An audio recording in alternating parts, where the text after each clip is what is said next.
All right. I have a lot of people ask me for advice on, how to properly do a draggy hit, so I'm going to make this video fairly short.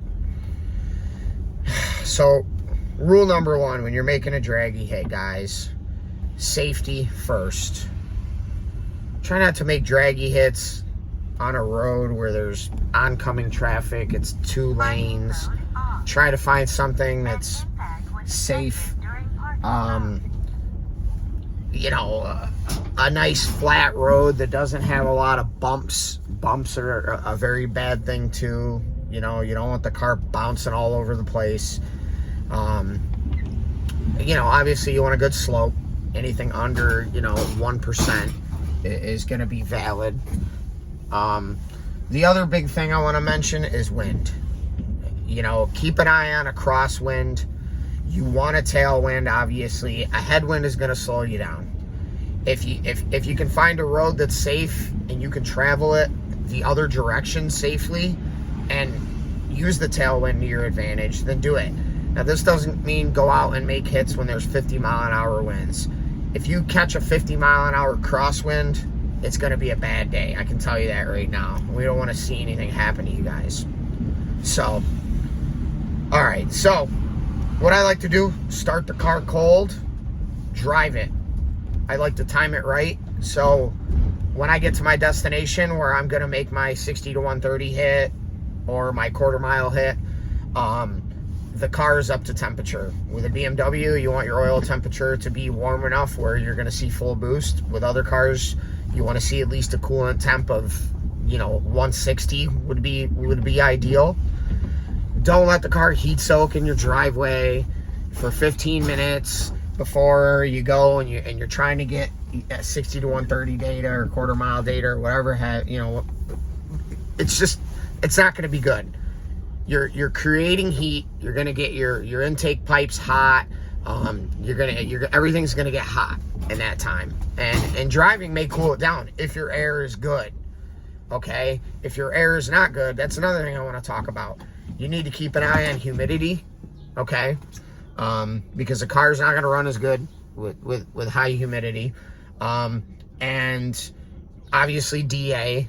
There's apps you can download that are free. You can look at your DA ahead of time. I mean, if you really want to know what it is before you make a draggy hit, the draggy will show you DA. But what good is that going to do you? Showing you what your DA is after you made a pass. Did you waste your time, making a pass when the DA was bad? Sometimes you can have colder air, but it can be super humid. There can be lots of grains in the air. Look that up if you want. If you want to get crazy serious about air, I'm not going to go into that. I'm not super educated on that topic, but I do take a look at all of these things, and I decide if it's a good time to make a draggy hit or not.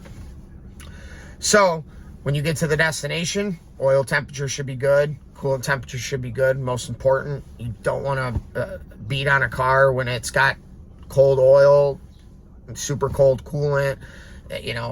The engine's not hot enough. That's how you break shit. That is probably number one reason, for catastrophic engine failure is starting your car in the winter time. It's 20 degrees and going wide open throttle with it first thing. It's awful for the car. So anyways, that is how I get the best draggy results. Now, if you are getting better results on your second pass or your third pass, it is probably because of wind or your tire temp is not what it should be. This is very, very, very important with all-wheel drive cars that don't have rear-wheel drive capability like my M3. The reason is you're on a cold tire, your car's not going to hook as well. The colder it is outside, the longer it's going to take for your tires to get warm. Rear-wheel drive guys, you can do a burnout. You can warm up those rear tires. You can also clean them off fairly easy. All-wheel drive car, you got to drive them. You got to get the tires warm. You got to get the front tires warm too. In my car, I have selectable rear-wheel drive, all-wheel drive. I can go back and forth between the two, and that's great. I can get the rears warm, but the fronts have to be warm too, especially when you're doing hits at 30, 40 degree weather where it's crucial. So if you pull over on the side of the road, because safety is the most important, you got people behind you, you don't have enough room to make your hit, you have to pull over on the side of the road, you have to let people by, wait till it's clear and it's safe. When you do that, you're going to pick up rocks, you're going to pick up dirt, moisture, whatever the case may be. If you do that, pull out, try to do a little all-wheel drive burnout, chirp, clean off the tires. Obviously, rear-wheel drive, you're going to do a real burnout anyways. Try to clean off the tires as best as you can, and then make your hit. And that is how you're going to get the best results. Now, take all those other things into consideration, and you will get results. If everybody else is putting down better times than you, it's your fault. There's something that you're doing is why you're slow, and you're not following these instructions. And, you know, a lot of these guys are pulling weight out of their cars. They're not being honest about it. If another guy is running half a second faster than you, then your driving habits are wrong, or you need to pull some weight out of your car. You don't want to be running it with a full tank of gas, full interior, 250-pound driver. The car's not going to go fast.